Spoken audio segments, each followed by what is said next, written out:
ஓம் குருவே துணை ஸ்ரீ வராகமிகிற ஜோதிட பயிற்சி மையம் வழங்கும் astro online Kallakurichi YouTube channel தங்களை அன்போடு வரவேற்கிறது.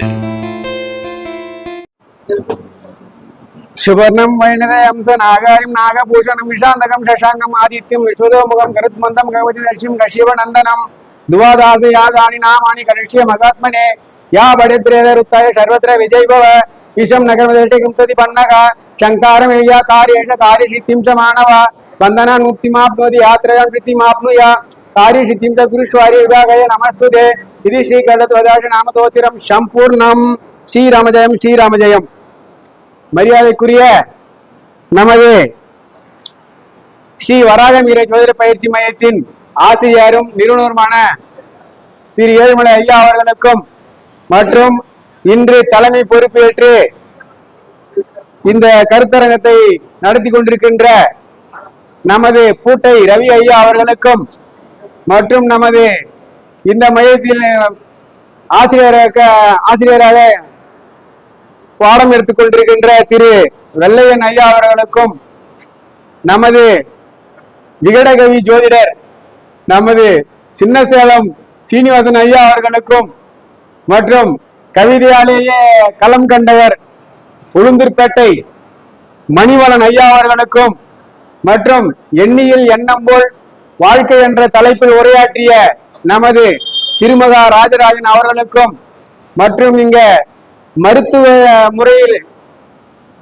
சில பரிகாரங்களை கூறி இருந்த செரால்டு ஐயா அவர்களுக்கும் மற்றும் நமது நெடுமானூர் ஐயா நெத்தியடி ஜோதிடர் ஐயா லட்சுமண கவுண்டர் அவர்களுக்கும் மற்றும் இங்க அமர்ந்து கொண்டிருக்கின்ற இன்னும் சிலருக்கும் எனக்கு பெயர் தெரியாதவர்களுக்கும் அடுத்ததாக இங்க இந்த கருத்தரங்கத்தை அலங்கரித்துக் கொண்டிருக்கின்ற ஜோதிடர்கள் ஜோதிட ஆசிரியர்கள் ஜோதிட ஆசான்கள் அனைவருக்கும் மற்றும் மாணவ மாணவியர்களுக்கும் எனது முதற்கண் வணக்கத்தை தெரிவித்துக் கொள்கின்றேன்.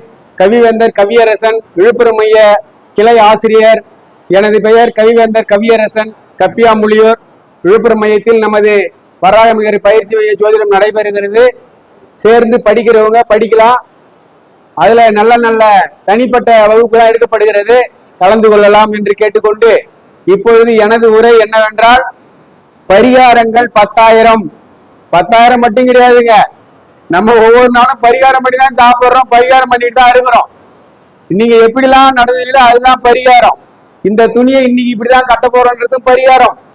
நம்ம துணி மடங்கி இருக்குது, நசிஞ்சு இருக்குது, அதை சரி செய்துதான் போட்டு போன்றது, அதாவது அயன் சொல்லுவீங்க இல்லையா, அதுவும் பரிகாரம் தான். அதே மாதிரி புது துணியை தான் நீங்க போட்டு போன சொல்றோம் பாத்தீங்களா, அதுவும் பரிகாரம் தான். நீங்க தும்மனாலும் பரிகாரம் தான், இரும்பினாலும் பரிகாரம் தான், எல்லாத்துக்கும் பரிகாரம் தான். அதனால பரிகாரம்ன்றது தனியா கிடையாது. இன்னும் ஒண்ணு, நம்மளுக்கு பரிகாரம் என்பது என்னன்னு கேட்டீங்கன்னா, நம்மளுடைய நேரமும் காலமும் சரியா இருந்தாதான் பரிகாரம் வேலை செய்யும். இல்லைன்னா பரிகாரமும் வேலை செய்யாது, படிகாரமும் வேலை செய்யாது. அப்ப என்ன பண்ணணும்னா, முதல்ல ஒரு பரிகாரம் செய்யணும்னா அந்த பரிகார செய்யறவரை மதிக்கணும். அடுத்தது அவங்க நம்புறது கிடையாது. இவர் செஞ்சா சரியாகுமா கேள்வி அப்படிதான் கேக்குறாங்க. எத்தனை நாள்ல சரியாகும், இல்ல நீங்க செஞ்சா சரியாயிடுமா, இது வரைக்கும் நீங்க எத்தனை செஞ்சிருக்கிறீங்க, இதெல்லாம் கேட்டு செஞ்சா அது பழிவே வராது. ஏன்னு கேட்டா, ஒரு தெய்வம் நம்மகிட்ட நிற்கும், நம்ம பேசும்போது அது கேட்கும். சரி இவன் நல்லவனா கெட்டவனா, இவனுக்கு பரிகாரம் செஞ்சா நம்ம அதை வேலை செஞ்சு தரலாமா தொடரலாம். அதே தான், நீங்க என்ன சொல்றீங்களோ அதுதான் அந்த கேள்வி, நீங்க என்ன நினைக்கிறீங்களோ அதுதான் அந்த அனுகிரகம்ன்றது. நம்மளுக்கு நம்ம கிரகங்கள் நமக்கு சாதகமா இருக்கணும்னா நம்ம அதுக்கு சாதகமா பேசணும், அப்பதான் வேலை செய்யும். இது என்ன நடந்தது, நான் எம்மாத்திரம் பார்த்தேன் எம்மாத்திரம். அதே மாதிரி நம்ம வெள்ளையன் ஐயா சொல்லுவாங்க பாருங்க, 3 பரிகாரம் செய்யணும், 2 பரிகாரம் செய்யணும் இல்லையா, அதெல்லாம் கரெக்டா செய்யணும். நீங்க ஒரு பரிகாரம் செஞ்சுட்டு அப்புறம் என்ன பண்ணீங்க, அதே மாதிரி ஒரு கோயில்ல பாத்தீங்கன்னா 10 சாமி இருக்கும், 10 சாமி 10 படையல் போடணும். நீங்க ஒரு சாமிக்கு படையல் போட்டு 9 சாமி விட்டா பிறகு இந்த வேலை செய்யும். அதுக்காகதான் சொல்றது, இந்த பரிகாரத்தை மிக சிறப்பா செய்யணும். அதே மாதிரி இப்ப முக்கியமான என்னன்னு கேட்டா, இந்த குரு பரிகாரம்னா இப்ப நான் சொல்ல போறேன். அதாவது சைவ சித்தாந்தத்துல சொல்லுவாங்க, அதாவது இந்திரன் பழி தீர்த்த படலம் அப்படின்னு ஒண்ணு இருக்கு.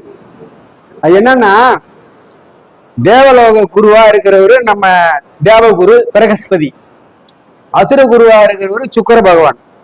அப்ப ஒரு விழா நடத்தி, இந்திர விழா நடத்தி, அப்ப வந்து என்ன பண்றாங்கன்னா, ரம்பை, மேனகை, ஊர்வசி, திலோத்தமை என்ற நடன மங்கையரை வச்சு நடனம் ஆடிட்டு இருக்காங்க. அப்ப வந்து ரொம்ப கவர்ச்சிகரமான நாடகத்தை பார்த்துக்கிட்டு இந்திரன் வந்து வருபவரை யாரையும் கவனிக்கல. அந்த சமயத்துல என்ன பண்ணியாருன்னா, தேவகுருவானவர் பிரகஸ்பதி வராரு. வந்ததுக்கு நம்ம கூட அவர் எந்திரிக்கல, உட்காந்துக்கிட்டே இருக்காரு. இதனால என்ன பண்ணாருன்னா, எதுவுமே பேசல அந்த குருநாதர். இவன் வந்து மோகத்துல இருக்கிறான், நம்மள என்ன கண்டுக்கல அப்படின்னு சொல்லிட்டு கிளம்பிட்டார். கிளம்பிட்ட உடனே என்ன ஆகுதுன்னா, அதே நிமிஷமே அந்த இந்திரோலம் இருண்டு விட்டது. இருண்டு போன என்ன பண்றாரு, இந்திரன் போயிட்டு யாருன்னா நாரதர்கிட்ட போய் கேட்கிறாரு, நாரதா இதுக்கு ஏன்னா வழி சொல்லு, இது மாதிரி. நாரதர் இருந்து போய், நீ வந்து குருவை வந்து பகைச்சுக்கிட்ட, குருவை வந்து நீ மதிக்கல, இதனாலதான் இந்த விளைவு உனக்கு. சரி, எனக்கு ஒரு குரு, நல்ல குருனா இருக்கானுங்கன்னா, இவங்க எல்லாருமே சேர்ந்து திட்டம் போட்டு வச்சுக்கிறாங்க இந்திரன் மேல. உடனே என்ன பண்ண, ஒரு அசுர குருவை கொண்டு போய் காட்டுறாங்க, நீ இவரை குருவா ஏத்துக்கன்னு சொல்லி. அந்த குருநாதர் என்ன பண்றாரு, வந்தாரு, அந்த குருநாதர் ஏத்துக்கிட்டாரு. வந்த உடனே என்ன பண்றாரு, எனக்கு இந்த மாதிரி இருட்டா இருக்குது, இருளா இருக்குது இந்திர லோகம், அதனால என்ன பண்ற, எனக்கு ஒரு வேள்வி பண்ணு அப்படின்னு சொன்னா வேள்வி பண்றாங்க. வேள்வி பண்ண என்னன்னு பண்றாரு தெரியுமா, அந்த அசுர குரு அசுரர் என்ன சொல்றாருன்னா, இந்திரலோகம் ஒழிக, அசுரலோகம் வாழ்க அப்படின்னு நெய்ய விடுறாரு. இத வந்து இந்திரன் பார்த்துட்டாரு. இந்திரன் ஒரு கடவுள், அவருக்கு தெரியும். உடனே என்ன பண்ணிட்டாரு, கையில இருந்த வாளை எடுத்து அடிச்சு தலையை சேவிட்டார். இது வந்து குரு சாபம் பிடிச்சிச்சா, ஒரு குரு சாபம், ரெண்டாவது ஒரு குரு சாபம். இதுக்கப்புறம் இவர் என்ன பண்றாரு, திரும்ப இதே மாதிரி தேடிடும் போது பிரம்மா கிட்ட போய் கேட்கிறாரு. இவருக்கு வந்து பிரம்மகத்தி தோழம் பிடிச்சி போயிடுச்சு. யாருக்கு, இந்திரனுக்கு. உடனே சரி பிரம்ம தோழம் பிடிச்சி போயிடுச்சுன்னு எங்க மேல சுத்துறாரு, ஒன்றும் பண்ண முடியல. உடனே வந்து பிரம்மா வரை போய் கேட்கிறாரு. பிரம்மா என்ன சொல்றாரு, சரி உனக்கு வந்து ஒரு விழா நடத்துவோம். அப்போ வந்து அசுரர்களே ஒரு யுத்தம் நடக்குது. அதாவது அசுரர்களே யுத்தம் கிடையாது, பார்க்கடல கடையிறாங்க. அப்ப கடையும் என்ன பண்றாங்கன்னா, அவங்கவுங்க ஆயுதத்தை கொண்டு போய் வஜ்ரர் என்ற ஒரு முனிவர்கிட்ட கொண்டு போய் அந்த ஆயுதத்தெல்லாம் வைக்கிறாங்க. ஏன்னா அவர் எந்த பங்கன்லையும் கலந்துக்க மாட்டாரு, எந்த புரோகனும் வரமாட்டார், நீதி நேர்மையானவர். அதனால அவரு உண்மை கொடுத்த உடனே அவர் என்ன எல்லாத்தையும் சாட்டுறாரு. அசுரர்கள் கொடுத்த ஆயுதத்தையும் சாட்டுறாரு, தேவர் கொடுத்த ஆயுதத்தையும் சாப்பிட்டார். சாப்பிட்ட உடனே என்ன பண்றாரு, அந்த யுத்தம் பண்ணும்போது தேவர்கள் இவர்களும் யுத்தம் ஆகி போச்சு.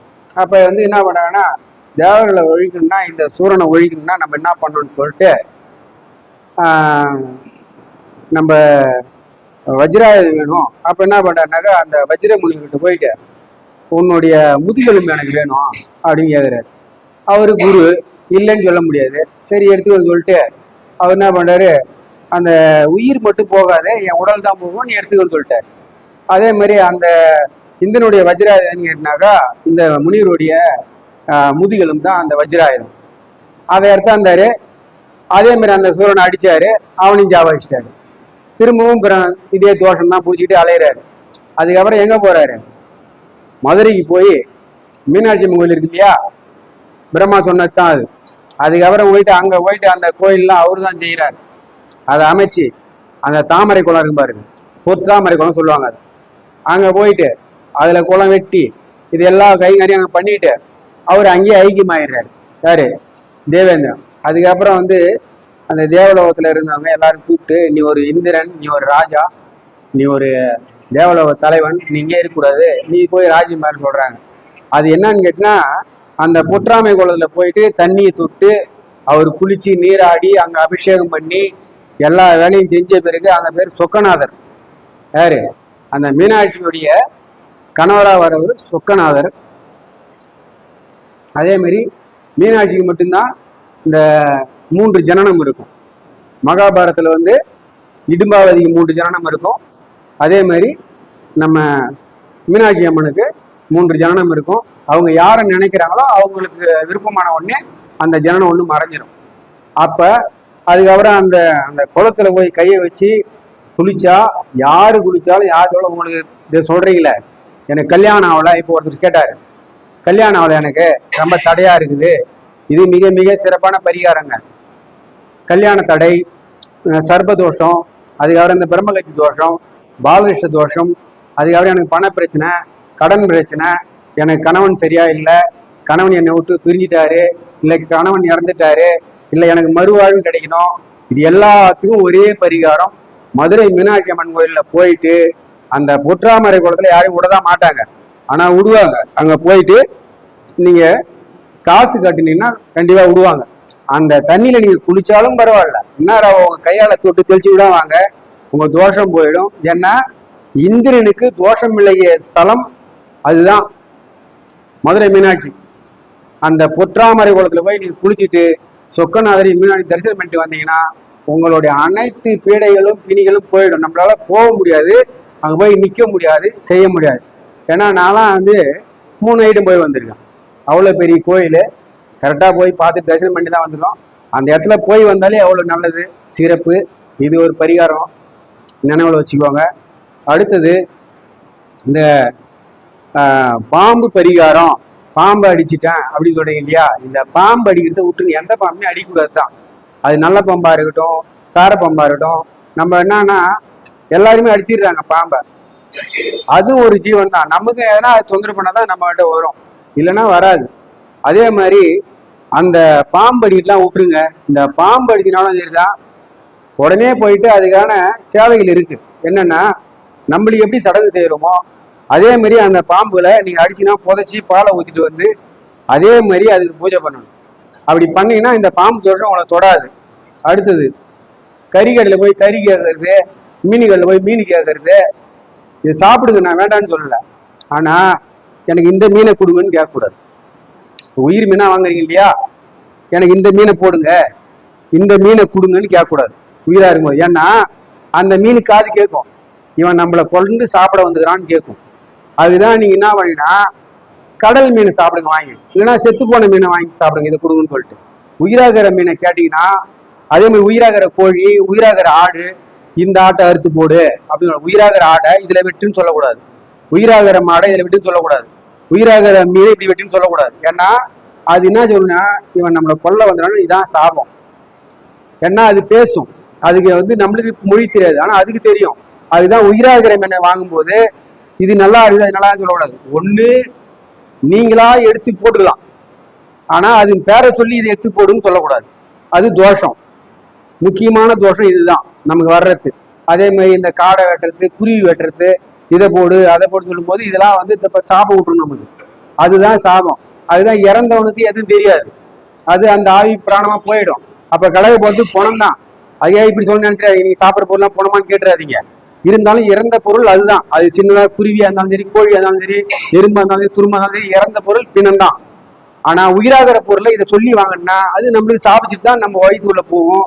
அதே தான் இதுக்குதான் வந்து இந்த வாதாபி சுரன் இருப்பாரு தெரியுங்களா, அதாவது அந்த வன்னி புராணில் வரும் இந்த வாதாபி சுரன்றது.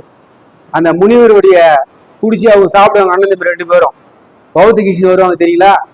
அதே மாதிரிதான், அதுதான் உயிராகிற பொருளை நீங்க சாப்பிடும்போது அது இதை வெட்டு, இந்த கோழியை வெட்டு, இதுலதான் கறி நல்லா இருக்கும், இது சின்னதா இருக்குது அப்படின்னு சொல்லிட்டு வெட்டினோம்னா நமக்கு அந்த சாபம் வரும். அதுக்கே தான் இந்த பொருளை வெட்டி சொல்லக்கூடாது, உயிர் உள்ள பொருளை வெட்டி சாப்பிடக்கூடாது. அது மட்டும் பார்த்துக்கோங்க. யாருன்னா வெட்டி கூட சாப்பிடுங்க, தப்பு இல்லை. ஆனா நீங்க இதை போடு அதை பண்ணி கேட்கக்கூடாது. அடுத்தது நீங்க வந்து இப்போ வந்து ஒரு வேலைக்கு போறோம்னா நீங்களும் கரெக்டான வேலைக்கு போகணும், அவங்களும் கரெக்டான வேலையை, அவங்களும் கரெக்டான கூலியை தரணும்.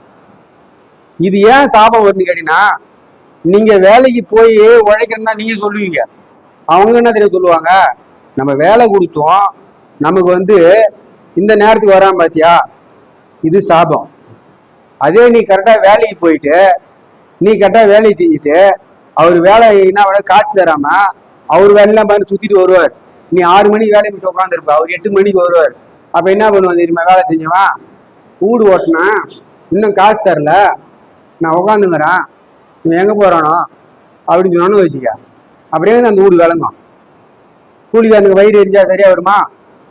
அதுக்குதான் இதெல்லாம் வந்து பரிகாரம். இது என்ன, இது எங்களுக்கு தெரியாதா அப்படின்னு நினைக்காதீங்க. சின்ன சின்ன பரிகாரம் தான். புள்ளி வைக்கணும்னா அந்த அர்த்தம் மாறிடும். கால் வாங்கலன்னா அந்த எழுத்துடைய பிழை மாறிடும். அதே மாதிரி தான் இது. சின்ன சின்னதாக சொல்றாங்கன்னு நினைச்சிக்காதீங்க. அதே மாதிரி இது மாதிரி நம்ம நடந்துக்கிட்டோம்னா நம்ம வாழ்க்கையில மிக சிறப்பை அடையலாம் அப்படின்னு சொல்லலாம். இதை பாருங்க, தேடி தேடி அலைஞ்சாலும் சரி, நீங்க ஊந்து ஊந்து அலைஞ்சாலும் சரி தான், நினைச்சு பார்த்தா விட உங்களுக்கு வந்து அசுர வளர்ச்சின்னு ஒண்ணு இல்லாம எந்த வாழ்க்கையும் உங்களுக்கு சிறப்பு படாது. ஆமா, நீங்க என்னதான் நீங்க அறிவாளியா இருங்க, நான் நல்லா படிச்சிருக்கிறேன், எங்க அப்பா என்ன நல்லா படிச்சு வச்சிருக்காரு, எனக்கு இப்படி இருக்குது, என் மனைவி அழகு, என் பிள்ளைங்க அழகு, எல்லாம் அழகுன்னு சொல்லுவீங்க. ஆனா பொருளாதாரத்துல அசுர வளர்ச்சி வந்தாதான் நீங்க வந்து நிறைய பணம், செல்வாக்கு, வண்டி, வாகனம், புகழ், மரியாதை எல்லாம் கிடைக்கும். அசுர வளர்ச்சி இல்லைன்னா நம்ம ஏதோ நார்மலானதான் வாழ்க்கை தான் அமையும். அதுக்கே தான் வந்து இறைவன் வந்து எல்லாரையும் ஒன்னா வச்சுட்டா யாரு வேலை செய்வான்? யாரையும் செய்ய மாட்டாங்க. அதுக்கே தான் நம்மள வந்து அது சொல்லுவாங்க கிராமத்துல, ஆட்டுக்கு ஆட்டு அளவு பார்த்து மாட்டுக்கு மாட்டு மட்டம் தட்டி வச்சிருக்காங்க அப்படின்னு சொல்லுவாங்க இல்லையா? இதுதான் எல்லா இடத்துலையும் நடக்குது. அதெல்லாம் வந்து முறியடிக்கணும் அப்படிலாம் கிடையாது. நம்மளால எதுவும் நடக்காது. நம்மளால பேச முடியும், செய்ய முடியும். ஆனா நடத்துறது யாருன்னு கேட்டினா இறைவனாலதான். அதனால நீங்க வந்து அதுதான் சொல்லுவாங்க, வருந்தி அழைத்தாலும் வாராதே வாரா, பொருந்து வனை போமின் என்றால் போகாதே போகா, இருந்து எங்கி நெஞ்சம் புண்ணாக, நெடுந்தூரம் தாம் நினைந்து துஞ்சுவதே மாந்த தொழில் அப்படின்னு சொல்லுவாங்க. நீ என்னதான் நீ வேண்டி வேண்டி சாமி கும்பிட்டாலும் சரிதான். அதுதான் சொல்லுவாங்க கிராம கோயில, என்னதான் தேனை தடவிட்டு தரையெல்லாம் ஊந்து போனாலும் ஒட்டுறதுதான் ஒட்டும் அப்படின்னு சொல்லுவாங்க தெரியுமா? அதுக்குதான் இந்த செய்யும். சரிங்களா? அதனால நம்ம எண்ணம் தான் வாழ்க்கையே. அதாவது நீங்க எடுத்த பிறவியே என்னன்னு கேட்டினா, அதே மாதிரி இந்த பிச்சைக்காரன் இருக்கிறான், லட்சக்காரன் இருக்கான் சொல்லக்கூடாது. பிச்சைக்காரன் லட்சக்காரனா இருக்கிறான், நம்மளாம் பிச்சைக்காரனாக நினைக்கக்கூடாது. அதே மாதிரி இந்த கை வெட்டின்னு, கால் வெட்டின்னு, கழுத்து துண்டாகி போறது, அப்புறம் வந்து இந்த நொண்டி இதெல்லாம் சொல்றோம் இல்லையா, கண்ணு தெளின்னு சொல்றோமே, இதெல்லாம் யாரும் நீங்க செஞ்ச தப்பு கிடையாது. போன ஜென்மத்துல இந்த குருவியை பிடிச்சி புறம், அதுக்கு முன்னாடி பாத்தீங்கன்னா அந்த உயிர் குருவில அப்படியே கண்ணுல குத்தி மாட்டி எடுத்துவோம் தெரியுமா? அந்த குருவி துடிச்சிக்கிட்டே இருக்கும். ஆனா இந்த மூக்குல குத்துவோம், இல்லைன்னா கண்ணுல குத்தி தொலை போட்டு அப்படியே கொத்தா தூக்கிறோம் தெரியுமா? அது துடிச்சிக்கிட்டே இருக்கும். அதனாலதான் இந்த சமயத்துல கண்ணு இருந்து தவிக்கிறது. அப்புறம் இந்த கை இல்லாம இருப்பாங்க தெரியுங்களா, அது என்னன்னு கேட்டா, போன ஜென்மத்துல நீ ரவுடியா இருந்து கையை காலை வெட்டின பாவத்துல இந்த ஜென்மத்துல கை இல்லைன்னா உனக்கு எவ்வளவு அவஸ்தைன்றத காட்டுறது தான் இது. அதுக்கப்புறம் கால் இல்லைன்னா போன ஜென்மம் இதே ரவுடியா இருந்து காலை வெட்டுறது, பேரம் பேசுறது, கட்ட பஞ்சாயத்து பண்றது, இதுக்குதான் இந்த சமயம் உனக்கு கால் இல்லைன்னா நீ எப்படி அவசரப்படுறன்னு நமக்கு திருப்பி வருது. நமக்கு 7 பிறவி, மனித பிறவி மட்டுமே 7 பிறவி. இந்த 7 பிறவி போன பிறகுதான் உனக்கு புல் பூண்டு செடி கொடி, அதுக்கப்புறம் மிருகங்கள், ஊர்வன பரப்பன அப்படி போவோம். அதே மாதிரி ஆணும் இப்ப நம்ம ஆணா பிறந்தா அடுத்த பிறவி நமக்கு பெண் பிறவி, இப்ப நம்ம பெண்ணா பிறந்தா அடுத்த பிறவி நமக்கு ஆண் பிறவி. அதுதான் ஆண்னா எப்படி இருப்ப, பொண்ணுனா எப்படி இருப்ப அப்படின்றத காட்டிக்கிறதுக்கு தான் நமக்கு வந்து இறைவன் நம்மளை வந்து அதுதான் சொல்லுவாரு. ஒரு படத்துல ஒரு பாட்டு இருக்கும், இறைவன் 2 பொம்மைகள் செய்தான் தான் விளையாட, அவ 2ம் சேர்ந்து ஒரு பொம்மைகள் செய்தன தான் விளையாட அப்படின்னு வரும். இந்த பாட்டுலாம் நமக்கு கேட்க பிடிக்காது, ஆனா அதுல கருத்துக்கள்லாம் அப்படி இருக்கும். இதுதான் அப்ப என்னன்னு கேட்டீங்கன்னா, நம்ம எப்படி நம்ம இந்த சமயத்துல என்ன உதவி பண்றோமோ அதுதான் இந்த குரு சாபனை சொன்ன பாருங்க. இது மிக மிக சிறப்பான பரிகாரம். குருவை மதிக்கலைன்னா எதுவுமே நடக்காது. 1000 குருவை தேடி அலைஞ்சாலும் சரிதான், ஒரு நல்ல குரு கிடைக்காது. சரிங்களா? உங்களை சமயம் பார்த்து பழி வாங்கி விட்டாங்க பாருங்க, அதே மாதிரிதான் நடக்கும். அது வந்து சாதாரண நினைச்சுக்கிறாங்க, அவ்வளவு சிறப்பு கிடையாது. பார்த்துக்கோங்க, இது சிறப்பான பரிகாரம்.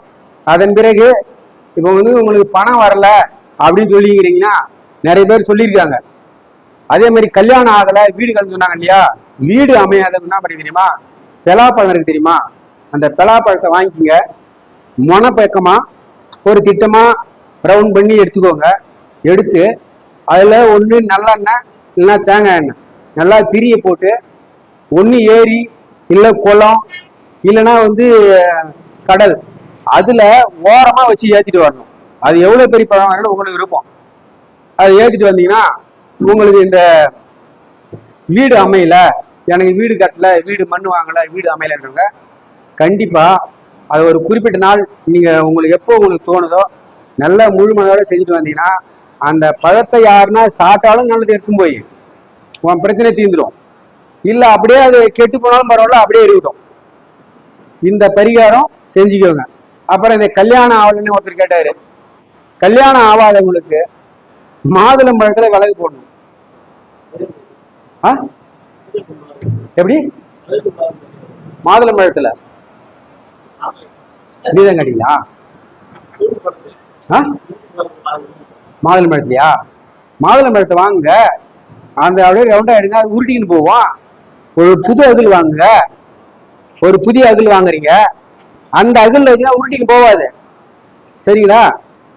இதெல்லாம் என்னங்க என்ன சிரிக்கிறீங்க? மாதுளம்பழத்து மேல உனக்கு புரியலன்னா சொல்றதை மட்டும் கேளுங்க. நான் அது எழுதி அது மாதுளம்பழத்து மேல விளக்கு சொன்னாங்க. மாதுளம்பழம் உருட்டின்னு போகாம இருக்கு. மாதுளம்பழத்துக்கு பூமியில அகல வச்சு அது மேல பழத்தை வைக்கணும். புரியுதா சொல்றது உங்களுக்கு? அப்படி இல்லைன்னா மண்ணை கூட்டி அதுல வைங்க. புரியுதா? நீ இந்த மண்ணை கூட்டினா உன் கை அழுக்காயிடும். அப்ப போய் கழுவணும், இல்ல துடைக்கணும், அது தேட முடியாது. அதுதான் நான் ஒரு 2 ரூபா அகில் அதை வாங்கி போய் கீழே வச்சுட்டு அந்த அகில் மேல அந்த பழத்தை வச்சு கத்தி கூட என்ன கத்தியில வெட்டணும். இது மாதிரி பெரிய பெரிய கத்தியில வெட்டினா பழம் கேஞ்சி போயிடும். நைஸா இருக்கணும் கத்தி, இல்லைன்னா பிளேடால அதெல்லாம் ரவுண்டா பொத்த விழாம அவங்க வெட்டணும். வெட்டிட்டு அப்படியே அதுல எந்த அளவுக்கு நீ எண்ணெய் ஊத்தி ஏத்தணுமோ என்ன எண்ணெய் ஊத்தணும், ஒண்ணு நெய் இல்லைன்னா நல்ல எண்ணெய் தான் ஊத்தணும். இதை ஊத்தி விலைக்கு போட்டுருவாங்க. உங்க பிரச்சனை தீர்ற வரைக்கும் செஞ்சுட்டு வாங்க, நடக்கும். நடக்காத மாதிரி சொல்றாதீங்க. சரிங்களா? அதான் அதே மாதிரி இங்க பாருங்க, ஏலக்காய் மாலை இருக்கு தெரியுமா? ஏலக்காய் மாலை எதுக்கு போடுறது தெரியுமா? முந்திரி மாலை இருக்குது எதுக்கு தெரியுமா? பைரவருக்கு போடணும். இதெல்லாம் முந்திரி மாலைய இவங்க போட்டாங்க. யாருக்கு? நம்ம மருதமலை குறிச்சிக்கு போட்டாங்க முந்திரி மாலைய. அப்ப சொன்னாரு அவரு, எனக்கு உங்களுடைய பாவப்பெல்லாம் என் மேல போட்டீங்களா நீ கேட்டாரா இல்லையா? தாந்திரி வகுப்பு நடக்கும்போது கேட்டாரு, உங்க பாவத்தெல்லாம் எனக்கு பொட்டலம் கட்டி எனக்கு போட்டீங்க அப்படின்னு கேட்டாரு. இதை நீங்க அப்படி செஞ்சீங்கன்னா நீங்களாம் அரசியல்வாதி ஆகலாம். அதுக்கு அரசியல்வாதி ஆகணும்னு கிடையாது, ஒரு வார்டு மெம்பராச்சும் ஆகுவீங்க. எனக்கு வசதியே இல்லையே, நான் எப்படி ஆகணும் கிடையாது. அதை தொடர்ந்து செஞ்சீங்கன்னா முந்திரி பருப்பு மாலையும் இந்த ஏலக்காய் மாலையும் பைரவருக்கு போட்டீங்கன்னா ஒரு வார்டு மெம்பராச்சும் ஆக முடியும் உங்களால. அது மாற்றமே கிடையாது, ஞாபகத்தில் வச்சுக்கோங்க. இதெல்லாம் எங்க செய்யணும் கேட்டா பைரவ கோயில செய்யணும். பைரவ கோயில் எங்க இருக்குன்னா, ஒண்ணு சேத்திர பாலபுரம் ஒண்ணு, அதுக்கப்புறம் வந்து ஆலகல்லூர் ஒண்ணு, கஷேத்திர பாலபுரம் ஒண்ணு, அதுக்கப்புறம் வந்து நாணமடுங்க ஐயா. அது திருப்பட்டூர் கிடையாது, அது புரியுதா? நீ சொல்றது பிரம்மா கோயில். இதுதான் நீ ஏழாவரமா கேள்வி கேட்கறியா? அதான் இருக்கட்டும், பதில் சொல்றேன். இங்க பாருங்க, கஷேத்திர பாலபுரம் எப்படி வந்து கேட்டீங்கன்னா, ஆலக்கல்லூர் எப்படி வந்து கேட்டீங்கன்னா, நாணமணி எப்படி வந்து கேட்டீங்கன்னா, அதாவது ஒரு யுத்தத்துக்கு போய் முடிச்சுட்டு அந்த சூளத்தை வந்து வேண்டான்னு தூக்கி கிடாதுனாரு. அந்த சூளம் வந்து 3ஆ உடைஞ்சு ஒண்ணு ஒவ்வொரு இடத்துல உழுந்த இடம் தான். ஒன்னு இடத்துல வந்து இங்க பாண்டிச்சேரியில தவளவு போன்ற ஊர்ல இருக்கிறது வந்து ஞானமடு, அந்த பைரவ கோயிலுக்கு பேரு.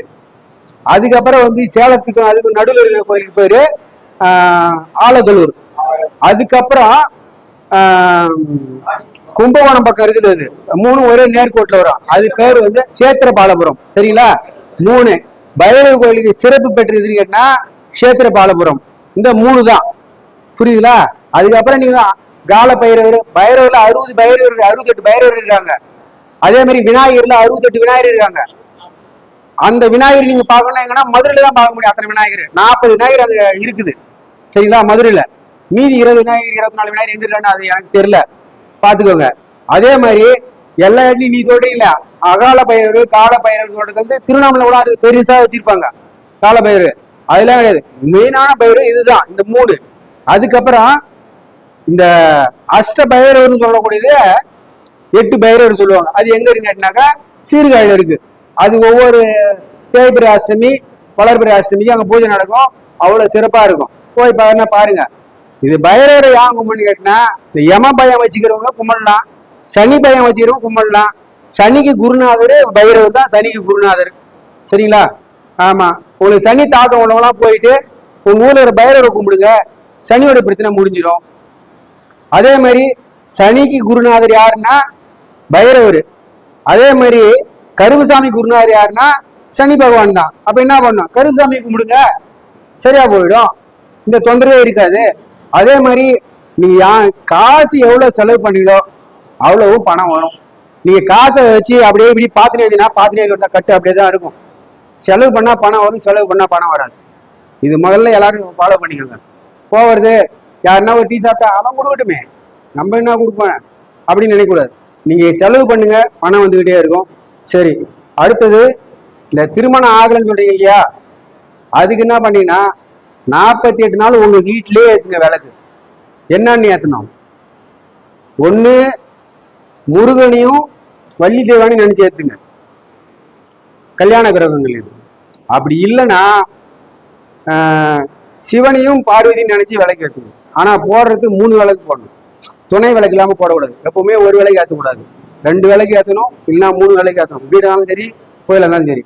இதை எப்படி போடணும்னு கேட்டீங்கன்னா, கீழே வந்து இந்த மாதிரி வெத்தலை வச்சுக்கலாம், அப்படி இல்லைன்னா வாழை இலை வச்சுக்கலாம், இல்லைனாக்க இந்த பாதாம் இலை இருக்கு இல்லையா அதெல்லாம் வச்சுக்கலாம். ஏன்னா அதெல்லாம் வந்து சாமி இலை தான். அதெல்லாம் அதை வச்சு கிழக்கு பக்கமா வச்சு எந்த சாமி பேரை சொல்றீங்களோ அந்த சாமி பேரை சொல்லி 48 நாள் கழுகேத்திட்டு வாங்க. பொண்ணு அமையலைன்றவங்களுக்கு பொண்ணு அமையும். அதே மாதிரி கல்யாணம் ஆகணும், கல்யாணம் அமையும். அதே மாதிரி படிக்கலைன்னாலும் படிப்பு கிடைக்கும். இல்லை எனக்கு படிக்கிறதுக்கு வேலை கிடைக்கலனாலும் வேலையும் கிடைக்கும். இதெல்லாம் வந்து 40 நாள் தொடர்ந்து செய்யணும். பொண்ணா இருந்தா அதுங்க கையில தான் செய்யணும். அந்த மாதவிடை நாள்ல ஒதுங்கிக்கணும்.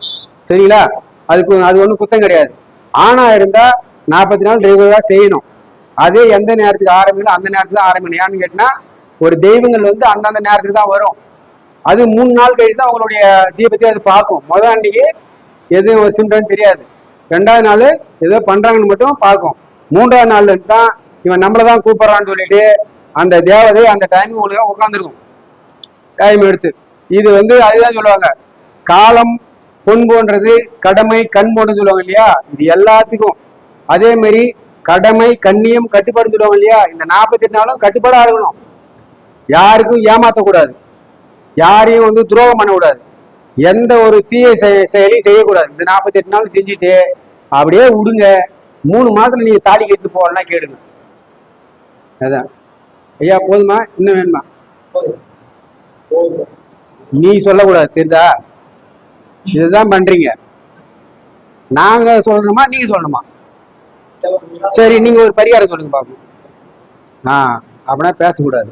சரி, இதுவரை எனக்கு பேச வாய்ப்பளித்த வராகமிகர ஜோதிட பயிற்சி மைய நிறுவனத்துக்கும் எனது உரையை இதுவரைக்கும் செவிசாய்த்து கேட்டுக்கொண்டிருந்தவர்களுக்கும் எனது பணிவான வணக்கத்தை தெரிவித்துக் கொண்டு விடைபெறுகிறேன். நன்றி, வணக்கம்.